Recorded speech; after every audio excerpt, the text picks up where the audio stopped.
Bapak boleh ceritakan tentang diri Bapak, Hmm. lalu jenis usaha apa yang Bapak jalankan, dan berapa lama Bapak sudah berkecimpung dalam bidang ini. Ya, baik. Saya perkenalkan nama dulu, Ramadian Agustinus Sudalyo, sarjana agama, sarjana komputer, magister manajemen. Jadi, saya berkecimpung di usaha ini adalah karena hobi ya terutama. Jadi, usaha ini terdiri dari beberapa bidang. Jadi ada elektronya, ya, karena ada hardware, ada pemancar ya, ada pemancar, ada antena, ada mixer, ada perangkat siaran itu elektro. Karena senang saja dengan elektronik.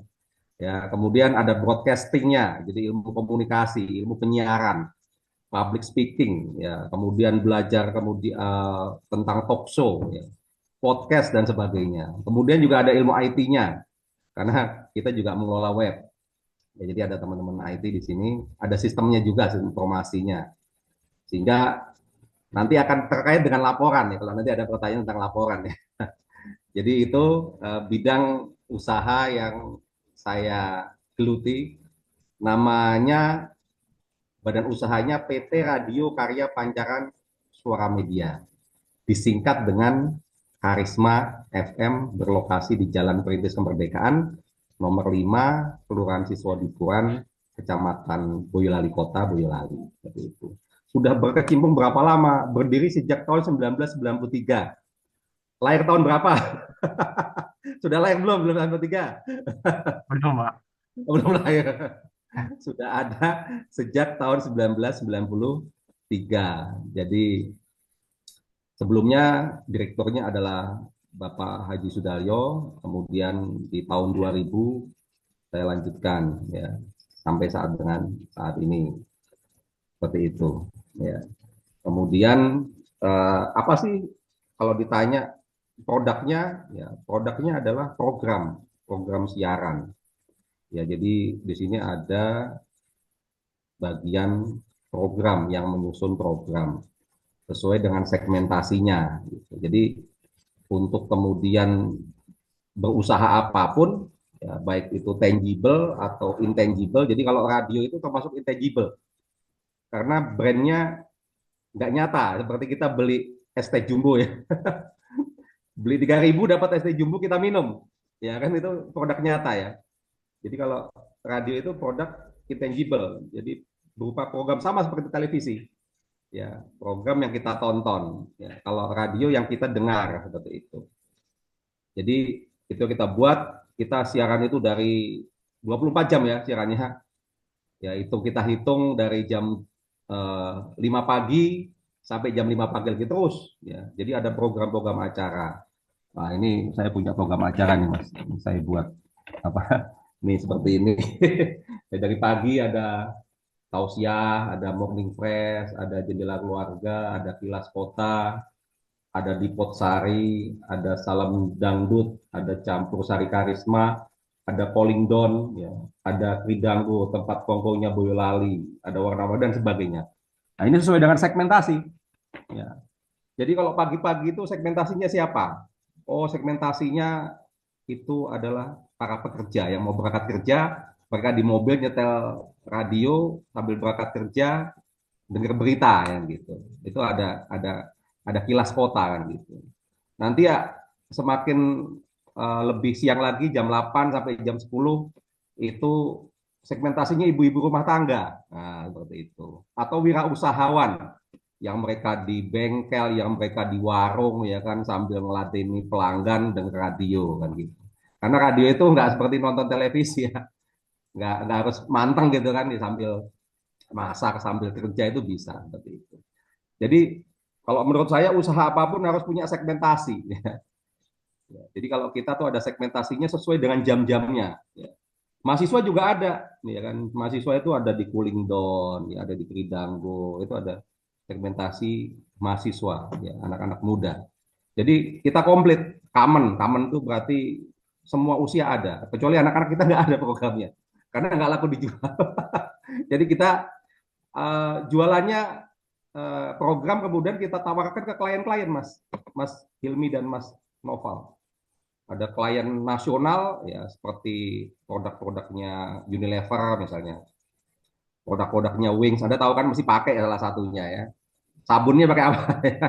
Pakai Lifebuoy misalnya, samponya pakai Clear misalnya. Itu produk-produk yang kita tawarkan sesuai dengan segmentasinya. Jadi kalau ada produk yang menghilangkan Rinso misalnya atau Soklin ya mereka nanti akan milih, oh saya mau segmentasi yang ibu-ibu. Mereka akan milih jam 8 pagi sampai jam 10 pagi. Oh saya mau pilih yang segmentasinya anak muda misalnya sampo Clear misalnya. Oh dia akan milih jam 14 sampai jam 18 seperti itu. Nah, begitupun kalau di luar dunia broadcast ya, itu produk-produk nyata, memulai usaha. Nanti kita akan bahas juga mungkin ya. Ya, saya simpen dulu deh. Ya. Silakan ditanyakan lagi, nanti kita bahas lagi lebih lebih dalam. Itu selayang pandang ya, introduce tentang radio ya kan. Yang produknya adalah acara atau program yang kemudian kita siarkan ya dengan penyiar, dengan musik, dengan insert-insert ataupun berita-berita pendek kepada audiens ya, sesuai dengan segmentasinya. Dan program itu kita sudah tahu nih audiens kita berapa. Ya. Nanti Anda bisa tanyakan tahunnya dari mana audiensnya kan, gitu. Berapa banyaknya bisa ditanyakan nanti. Nanti kemudian kita tawarkan kepada klien-klien ya. Entah itu nanti provider, itu produk-produk baik itu nasional, regional, lokal seperti itu. Oke, saya kira itu dulu yang pertama. Yang kedua silakan. Siapa yang mau bertanya? Masih Mas. saya, Pak. Oh, masih Mas Tova lagi. Oke, silakan Mas Iya. Tova. Lalu selama bisnis ini pasti kan pernah ada konflik di Hmm, antara di dalam tim atau dengan mitra mesti, bisnis. mesti. Itu bagaimana Bapak menangani konflik tersebut? Ya, Apa strateginya gitu? konflik itu mesti ada ya, konflik antar karyawan ya kan, antar divisi itu mesti ada ya. Karena apa namanya? Saya menerapkan teamwork ya di sini, tim kerja. Ya, mesti ada satu dua orang yang mendominasi ya. Seperti Mas Novel sama Mas Ilmi juga di kampus juga gitu ya.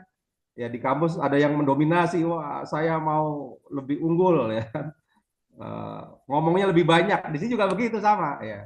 Hanya kemudian kita sharing ya kan, sharing ya saya ikut masuk ke dalam apa namanya diskusi mereka. Saya tengahi kalau ada konflik-konflik, kemudian saya panggil. Ya kadangkala hanya konflik-konflik ringan, malah nggak ada kaitan dengan pekerjaan ya, kaitannya dengan hal-hal di luar itu yang kemudian mereka jadi sentimen-sentimen. Saya panggil, saya damaikan ya. Jadi di kantor itu sama kayak di RT. Di RT itu juga terjadi antar warga ya kan. Di kantor juga begitu. Ya kita damaikan, kita ajak diskusi, tidak saling menyalahkan, tidak saling kemudian mana yang benar, mana yang salah. Tidak ada yang benar, tidak ada yang salah. Kita di sini adalah satu keluarga. Kita anggap mereka itu keluarga, ya kan? Jangan sampai mereka itu kita anggap sebagai karyawan atau orang lain. Ya. Jadi kalau karyawan atau orang lain itu ada gap, ya, ada gap atasan bawahan. Kalau saya itu nggak begitu, dalam memimpin itu nggak begitu. Ya, saya anggap mereka itu sebagai keluarga. Ya, sama eh, Mas Noval ya dan Mas Hilmi saat ini sebagai sahabat saya kan gitu. Ya kan, walaupun kita baru kenal ya kan, kita akrab kan gitu. Jadi di perusahaan tuh harus akrab, ya, nggak boleh ada gap, nggak boleh ada kemudian apa namanya penerapan atasan bawahan yang terlalu seperti di perusahaan-perusahaan besar ya. Ya, ya sebenarnya perusahaan besar juga saya lihat sudah banyak yang kemudian menerapkan sistem kekeluargaan. Jadi mereka sudah tidak ada gap lagi. Sehingga kalau kemudian mereka mengambil keputusan-keputusan, mengambil kebijakan-kebijakan tidak ada konflik, ya. Tidak ada protes-protes, tidak ada. Ya kemarin baru ada kasus ya di Kementerian Pendidikan si Pak Menteri nempeleng dirjennya itu karakter yang jelek gitu kan ya, sampai kemudian dirjen kok ditempeleng tuh ya kan. Nah, ini salah berarti mereka berpendidikan tinggi berarti karakternya jelek ya kan. Nah ini karakter harus kita bina ya kan, makanya di sini saya lebih menerapkan soft skill ya kan. Kalau hard skill gampang mas ya, hard skill tuh gampang ya, jadi sebulan training itu Ada orang ngelamar penyiar, bukan dari ilmu komunikasi, misalnya dari teknik informatika. Wah, dia kan jago coding kan nggak bisa siaran. Itu kita drill sebulan jadi pinter siaran. Itu hard skill kan. Tapi kan kalau soft skill itu kan harus dibina terus, ya kan. Ya, pendidikan karakter. Ya, kalau bahasa agama itu akhlak ya kan. Itu di kantor tuh harus ada kan gitu. Dan di perusahaan manapun mesti ada apa namanya di HRD itu yang kemudian mengadakan workshop tentang karakter, diajak kemudian outbound itu pendidikan karakter loh mas. Di perusahaan tuh ada seperti itu. Ya mungkin anda juga pernah kan ikut outbound kan di organisasi di BEM misalnya. Itu pendidikan karakter. Ya bagaimana kemudian kita mampu bekerja sama, tidak mendominasi, tidak emosional. Itu yang penting itu di situ. Ya, agar tidak terjadi konflik. Ya, sehingga kalau terjadi konflik pun itu mudah mendamaikannya, tidak dengan ego kan gitu. Nah itu susah. Kenapa kalau kemudian apa namanya tidak terdidik secara emosional?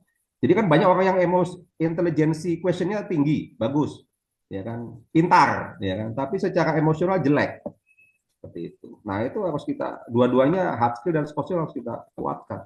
Di situ Mas Noval, bagaimana mengelola konflik. Makanya ada ilmu manajemen konflik. Ya, konflik itu harus dimanajemenkan, harus dikelola, jangan sampai dibiarkan. Jadi kemudian kan banyak yang apa namanya berat sebelah ya, kayak politik itu kan berat sebelah. Ya, kita mendukung yang mana, kita nggak senang sama yang mana kan begitu kalau politik ya. Kalau di dalam perusahaan nggak bisa. Kita harus balance. Jangan sampai kemudian kita bela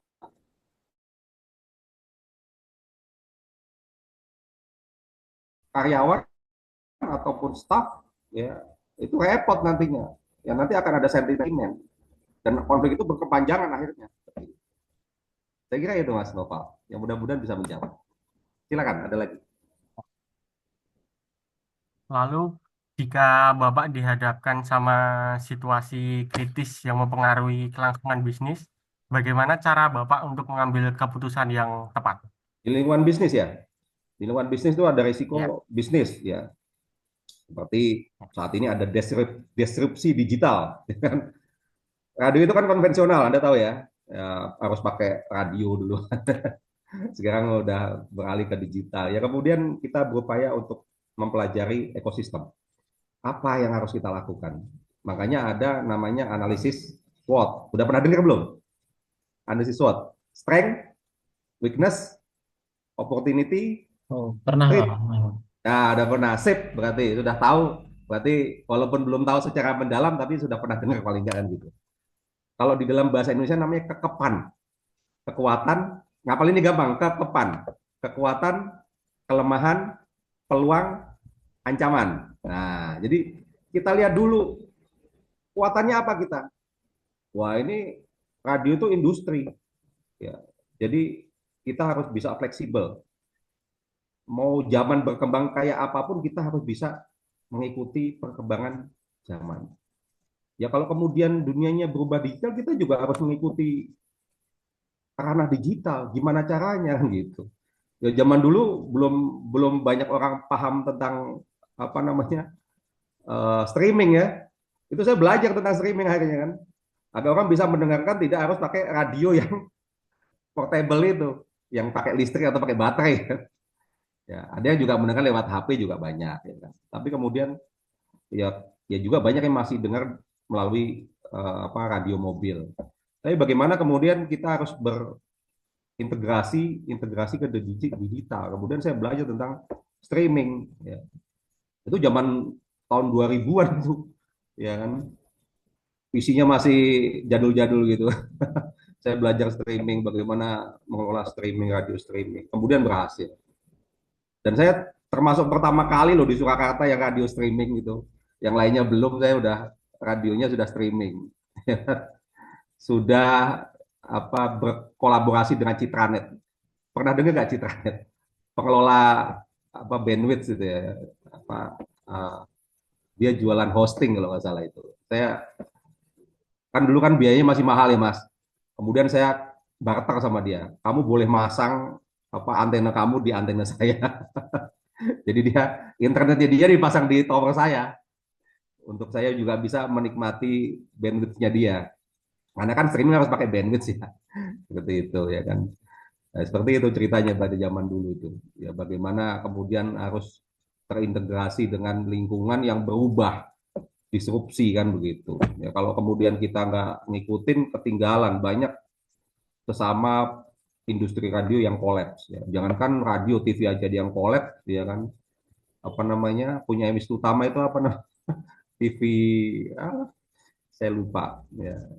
Punyanya mantan Pak Menteri Pariwisata itu TV itu kolaps ya, karena pengelolanya nggak benar ya kan.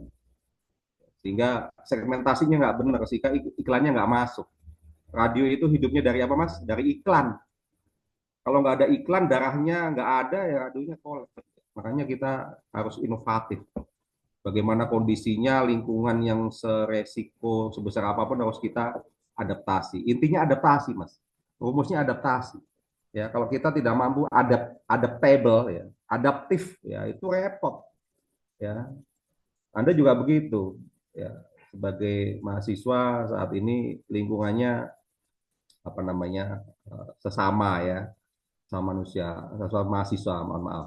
Tapi nanti pada masuk lingkungan kerja karakternya macam-macam mas. Anda harus bisa menyesuaikan ya kan. Ada pimpinan, ada teman selevel, ada bawahan mungkin kalau nanti ada masuk ke level manager atau supervisor. Ada lingkungan konsumen ya kan. Ada lingkungan customer, konsumen sama customer beda kan. Kalau apa customer itu pelanggan, kalau konsumen itu orang yang akan kita bidik kan begitu. Sama di dalam dunia IT juga begitu. Makanya saya di dalam dunia pendidikan di akademis saya mengajar technopreneurship karena banyak teman-teman IT yang bisa bikin sistem tapi nggak bisa jual. Apa maksudnya? Bisa bikin tapi nggak bisa jual. Jualnya kemana? Akhirnya dibeli sama vendor-vendor murah-murah. Ya kan? Hei Mas Noval, saya beli sistem informasimu. Saya beli 2 juta. Ya sistem informasi kok 2 juta. Ya kan? Murah banget kan gitu. Jadinya kita diakali sama vendor kan gitu. Ya kita jangan mau. Kalau bisa kita usaha sendiri, kita jual. Saya punya temen ya itu dulu dia nggak bisa menjual. Dia pintar bikin sistem informasi. Dia tanya sama saya, Pak Rahman, saya bisa bikin sistem informasi, saya nggak bisa jual. Kamu sekarang bikin sistem informasi kasir, kamu jual ke warung-warung, kamu jual ke resto-resto, kamu jual ke warung soto, kamu edukasi mereka. Mereka saat ini belum butuh sistem informasi, tapi kita menciptakan kebutuhan. Dia bikin sistem informasi kasir, kemudian diedukasi tuh. Saat ini kafe-kafe ya kan kecil-kecil, warung-warung itu banyak yang pakai sistem apa SI kasir, pakai tab gitu kan, printernya printer wireless gitu ya, yang kecil-kecil itu mereka jual ya. Dan laku kan begitu. Nah berarti dia bisa menciptakan dan bisa menjual, itu yang bagus ya. Makanya ini penting ya, kewirausahaan itu penting, technopreneurship ya sekarang sudah, kewirausahaan sudah agak kita tinggalkan, itu kan lebih konvensional ya. Sekarang kita lebih ke technopreneurship. Nah, itu penting karena yang kita jual harus terintegrasi juga dengan digital, dengan informatik, dengan pemasaran digital di dalam marketing seperti itu. Saya kira itu Mas Noval ya. Ngomongnya terlalu panjang ya. Tapi kalau direkam kayaknya nanti bisa diresum ya apa yang saya sampaikan. Ada lagi? Ehm, Lalu untuk memastikan koordinasi tim lebih efektif itu bagaimana, Pak? Kalau koordinasi itu kan per divisi ya. Jadi ada pemasaran, ada produksi, ada program kalau di tempat kami ya, ada siaran. Jadi kita saling apa namanya berembuk, berembuk itu diskusi. Kira-kira program yang laku saat ini apa? Beritanya apa? Ya kita saling share di situ. Mereka harus mengemukakan pendapat. Di sini nggak boleh nggak ngomong. Oh di tempat Anda begitu nggak? Dosen menerangkan, mahasiswa mendengarkan. Kalau tempat kami nggak boleh, semua harus punya pendapat. Ya kan? Salah urusan 99. Yang penting ngomong dulu kan gitu. Apa yang harus disampaikan? Saran apa? Itu apa namanya? Membangkitkan kreativitas. Kalau saya nggak biasa ngomong terus gitu mas. Ya saya ngomong membuka tok ya dengan kata pembuka kemudian saya minta mereka saling menyampaikan presentasinya apa yang kira-kira segmentasinya apa programnya apa kira-kira nanti pemasarannya kemana kan gitu. Jadi semuanya bicara. Kalau kita bisa seefektif itu saya kira nggak ada perusahaan yang kolaps ya. Ya, kenapa perusahaan kolaps? Karena nggak ada koordinasi. Ya, atasan bawahan gap, ya kan. You bawahan, saya atasan. Wah, udah hancur itu, Mas. Ya, kalau kemudian kita bekerja, kita bahasanya empowerment ya. Jadi ada teori dalam teori SDM itu atau teori manajemen itu empowerment. Jadi kita memberikan apa ya, memberikan delegasi otonomi kepada staf karyawan untuk bisa menyampaikan pendapat. Sehingga antar divisi itu nggak ada clash ya, mereka saling koordinasi. Ada ide langsung sampaikan. Ada kendala langsung disampaikan. Jadi nggak ada kemudian kendala didiamkan gitu ya harus kita solusikan, harus ada problem solvingnya namanya. Gitu Mas Noval. Koordinasi penting ya, diskusi penting, sharing penting, komunikasi penting, jangan sampai ada gap. Intinya begitu. Ya. Apalagi? Silakan. Lanjut.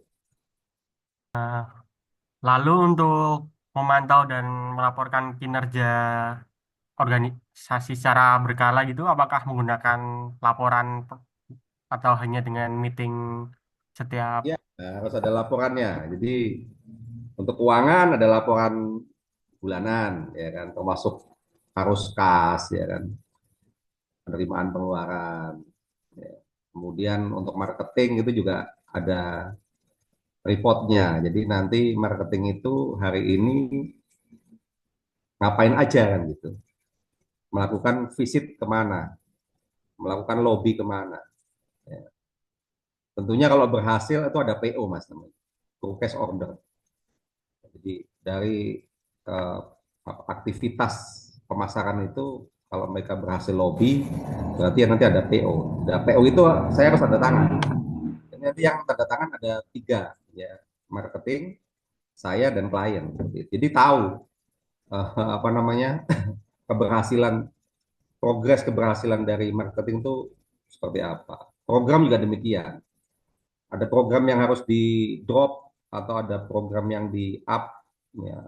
Kemudian ada insert, ada berita yang secara redaksional apa karena di sini kan juga saya termasuk redaktur ya. Jadi saya harus tahu program apa yang masih established, masih harus dipertahankan, berapa audiensnya, efektivitas seperti apa, saya tahu semua. Gitu. Termasuk kinerja teman-teman, ya termasuk kinerja teman-teman ini juga saya tahu. Seberapa mereka efektif, mana yang paling efektif, mana yang nggak efektif, itu saya, jadi ngedrilnya gampang. Pada saat ada yang nggak efektif, ya lagi angin-anginan nih saya injeksi lagi supaya kembali full charge ya. Karena tuh orang bekerja tuh sama kayak iman, naik turun, fluktuatif. Itu harus dicas, Mas. Ya, kalau orang lemah iman itu kan harus Jumatan ya kan, dengerin nasihat dari Pak Kiai atau Khotib ya. Kalau di perusahaan juga begitu. Ya, kinerjanya agak merosot, kita agak bukan agak ya, kita lakukan bahasanya kalau bahasa yang paling gampang kita bina lah ya. Kita refresh lagi agar kemudian mereka bisa produktif lagi, produktivitasnya baik lagi. Jadi untuk produktivitas itu nggak harus pakai gaji, mas. Ya, nggak harus melulu uang ya. Ya. Tapi juga ada kebersamaan di sini, ada semangat semangat yang kita, ada motivasi yang kita bangun. Jadi sini saya juga sebagai motivator loh, mas. Agar teman-teman juga semangat kerja. Ya. Dan saya memberi contoh kan gitu. Nggak kemudian anak buahnya suruh kerja keras, bosnya leha-leha gitu. Ya semuanya harus Ya, saya juga sebagai juga seorang marketing, walaupun saya sebagai direktur, saya juga sebagai seorang marketing loh, Mas. Ya. Saya juga bisa siaran, saya juga bisa bikin program, saya juga bisa produksi, saya bikin iklannya bisa loh, Mas. Bukan hanya bagian produksi aja yang bisa bikin iklan, seperti itu. Silakan ada lagi, Mas. Lalu bagi karyawan yang produktivitasnya paling tinggi, apakah ada reward? Oh Sama jelas, kalau ada yang melakukan kesalahan itu, apakah akan ada punishment-nya? oh jelas, jelas. Jadi kalau mereka yang rewardnya tinggi, kita berikan semacam penghargaan ya dari persentase 20% omset yang masuk. Jadi kita berikan penghargaan itu bukan dari keuntungan bersih loh ya, dari kotor. Misalnya ada kontrak 5 juta. Kalau 5 juta 20%-nya berapa? 1 juta kan? Betul nggak? 1 juta. 1 juta itu nanti dibagi ya. Mereka yang berprestasi marketingnya otomatis. Tapi kemudian juga cuma marketing atau kan mereka teamwork. Ada bagian produksi, ada bagian siaran, ada bagian program itu dibagi, ya kan? Sehingga dengan penghargaan itu dari hasil kerja keras mereka, mereka merasa terhargai seperti itu. Ya, itu penting. Ya, kan? Ya kalau penghargaan lain ya itu nanti pada saat kita nanti eh, tahunan, ya kan? Tahunan kita lihat keuntungan perusahaan berapa sih kan gitu. Nanti ada beberapa persen juga kita berikan kepada karyawan untuk penghargaan. Ya.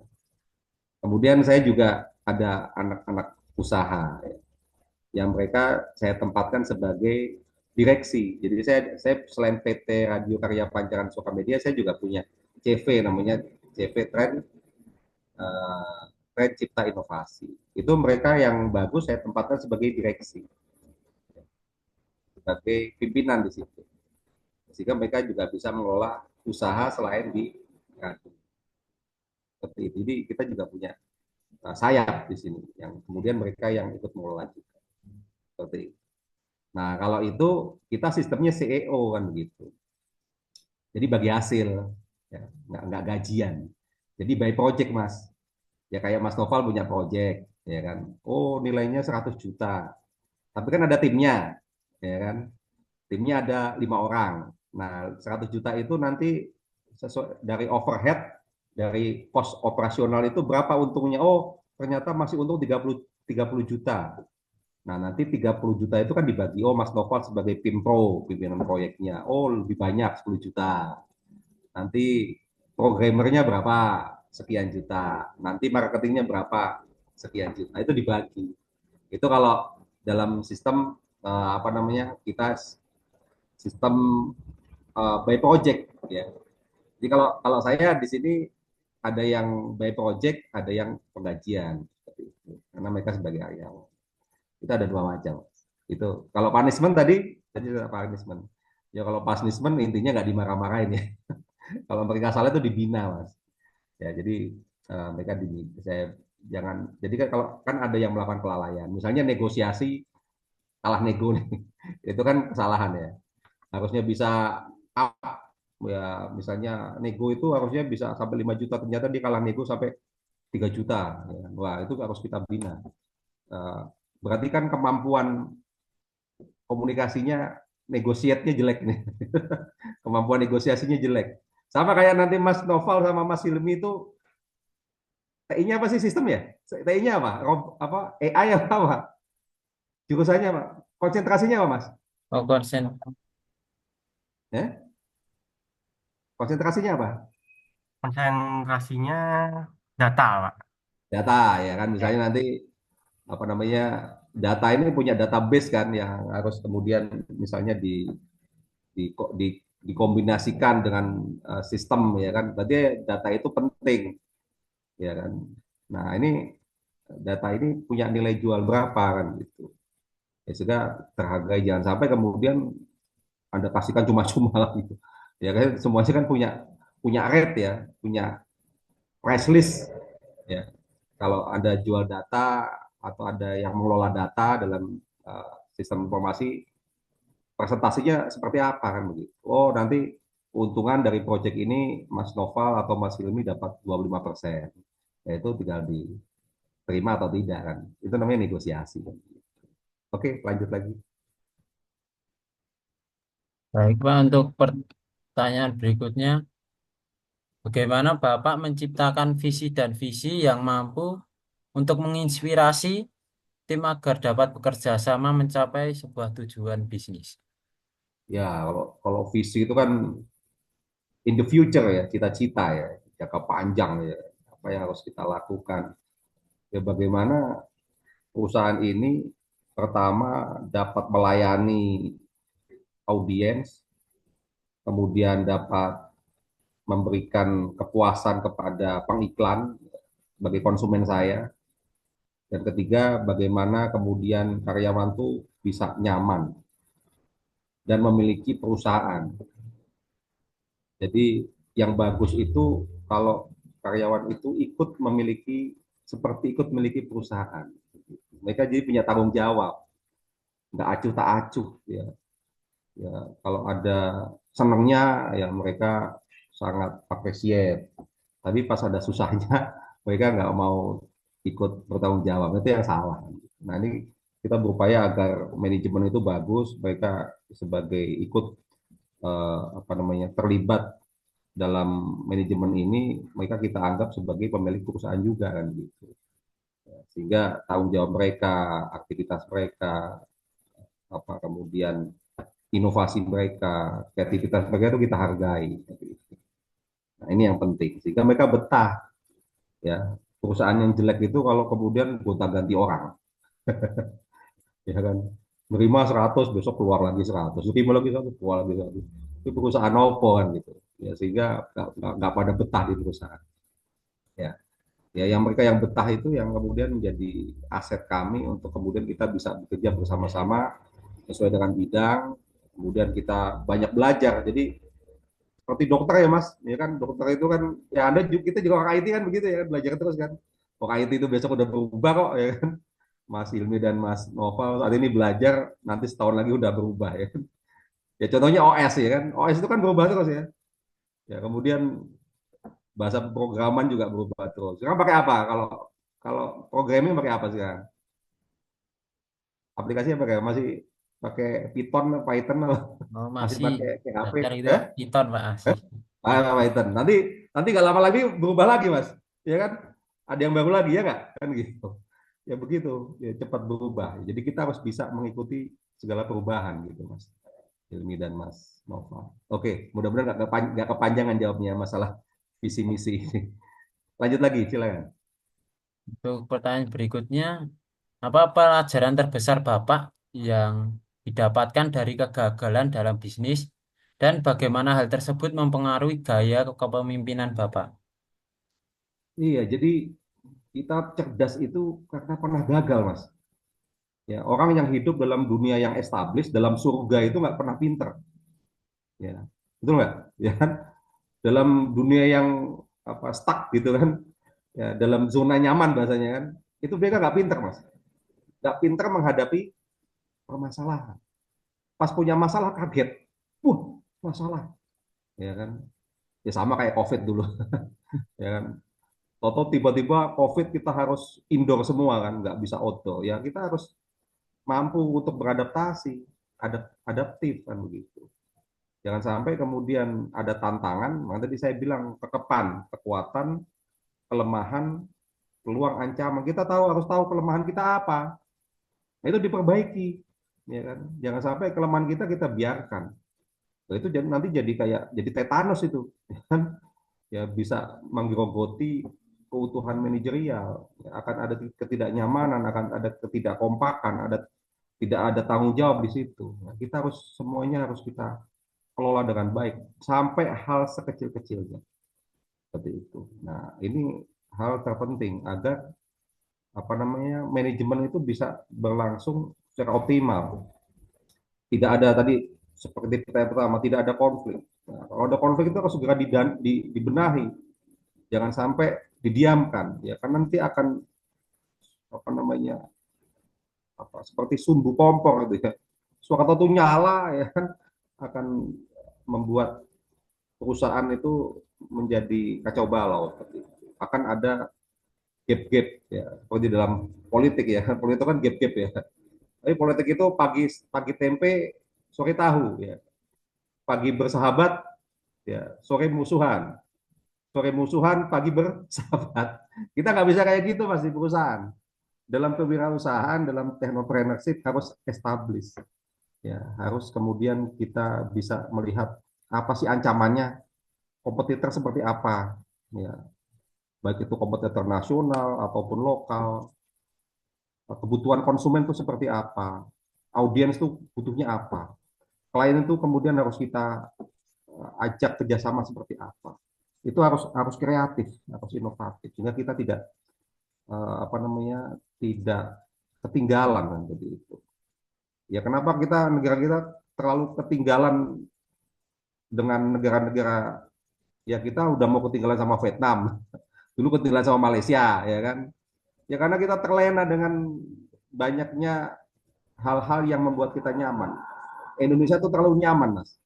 Ya seperti kata Kus Plus, ya nanam batang tumbuh tanaman kan begitu. Ya, sehingga kan kita beda sama Jepang, Mas. Ya kan? Jepang itu negaranya sangat tidak established, rawan ya, rawan bencana alam, gempa, tsunami. Tapi mereka berpikir bagaimana kemudian mereka tetap hidup dalam negaranya, dan mereka saat ini menjadi negara maju, ya kan. Indonesia ya, terlalu apa ya? Mereka terlalu terlena dengan keindahan-keindahan, terlalu terlena dengan kemudahan-kemudahan, ya sehingga mereka sulit maju. Ya, kita di sini saat ini mulai kemudian bergerak agar kita bisa mengejar, kita bisa maju, ya entah itu dalam aspek eksternal ataupun di dalam internal perusahaan. Kita harus kemudian melihat apa namanya, apa yang harus kita capai nanti. Jadi punya action plan bahasa seperti itu, punya rencana aksi. Ya, jadi kalau nanti Anda belajar dalam mata kuliah Anda tanya, action plan itu apa toh Pak dosen gitu, atau Bu dosen. Kenapa saya pada saat kemarin interview dengan Pak Rama, dia menekankan tentang action plan. Anda tanyakan itu harus ada. Kalau kita punya rencana aksi, itu ke depan kita tidak akan apa namanya, tidak akan kesulitan dalam menghadapi hal-hal yang harus kita kerjakan.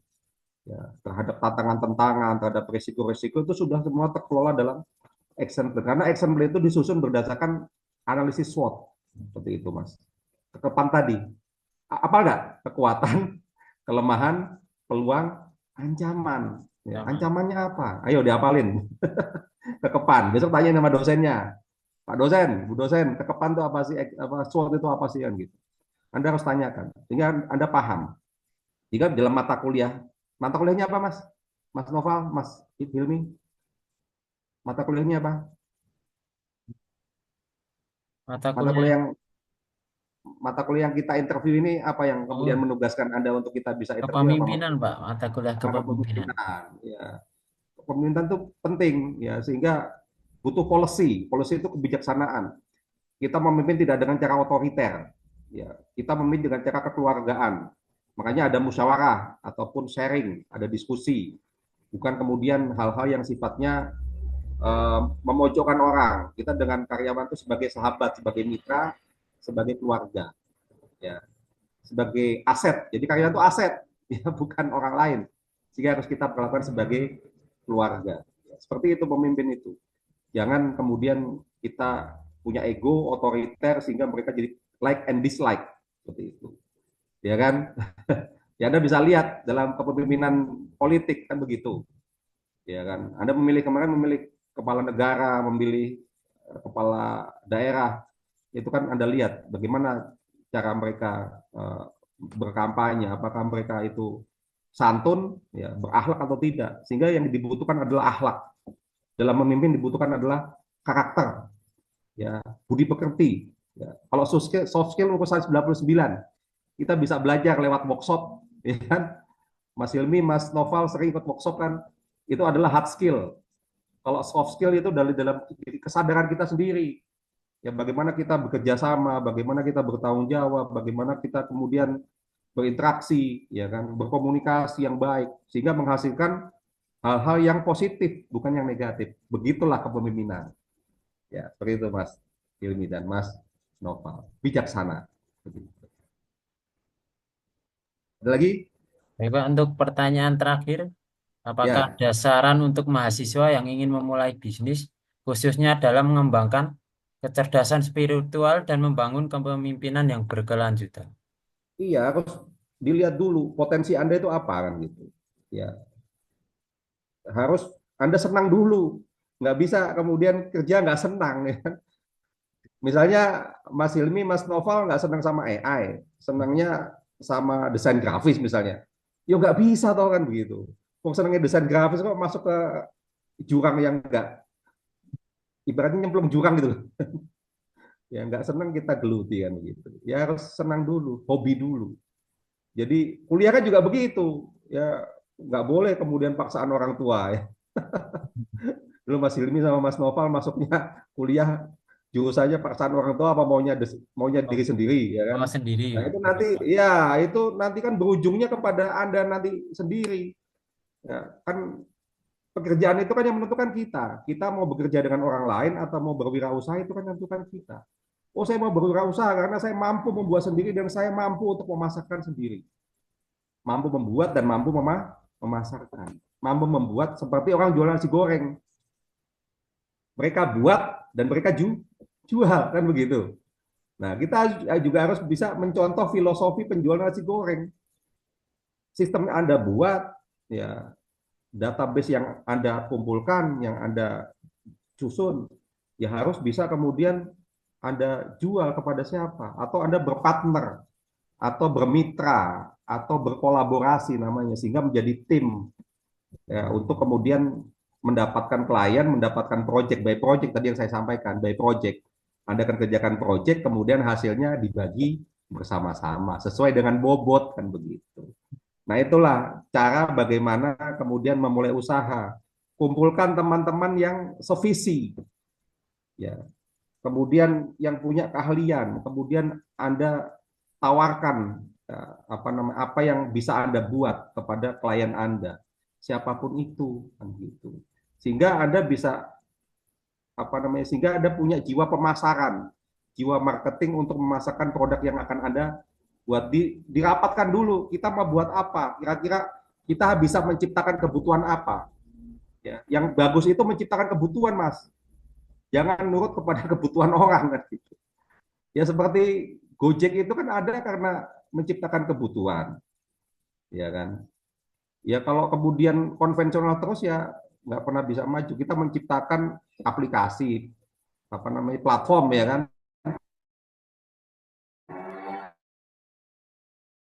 sehingga mereka naik Gojeknya gampang. Orang makan biar gampang gimana pakai platform ya ada GoFood saat ini. Ya kan? Itu kan kita melihat peluang itu apa? Saya kembali lagi ke kepan jadi ke kepan. P-nya itu peluang. Peluangnya apa?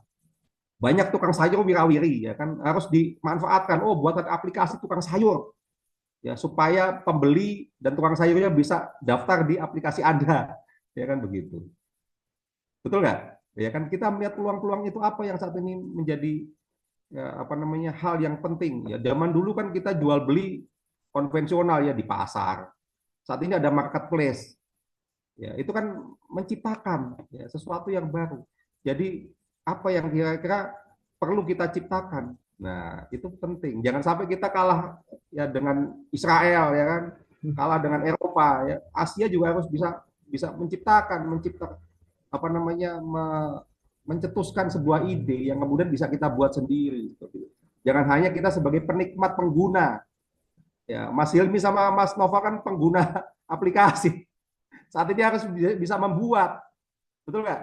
Ya kan sudah mulai harus bisa membuat dan bisa memasarkan sendiri.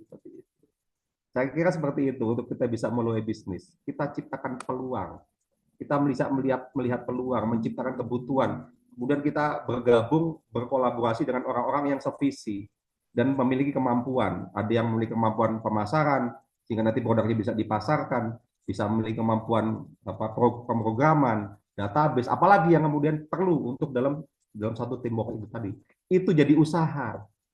Jadi saat ini usaha harus kolaborasi, Mas, jangan sendirian. Kalau sendirian nanti keteteran. Ya dalam artian kita nanti akan kesulitan. Sehingga kita perlu banyak ide itu ataupun saran pendapat itu dari karena ada teamwork. Kembali lagi kepemimpinan atau mulai usaha butuh teamwork seperti itu. Juga itu penting. Oke? Ya, silakan nanti tanyakan aja sama dosen Anda. Pak, kata Pak Rahmat, teamwork itu adalah suatu cara untuk memulai usaha. Jika kita berkolaborasi untuk membuat sebuah usaha yang akan kita ciptakan sebuah kebutuhan. Saya kira itu, Mas. Oke? Baik, Pak. Terima kasih telah berkenan Ya. untuk kami Hmm, wawancarai, Pak, pada hari ini. ya, baik. Sukses ya kuliahnya. Ya, Pak. Sampai jumpa lagi. Salam Makasih, buat Mas. di rumah. Terima kasih. Saya tutup. Wassalamualaikum warahmatullahi wabarakatuh. Waalaikumsalam Waalaikumsalam warahmatullahi wabarakatuh. warahmatullahi wabarakatuh.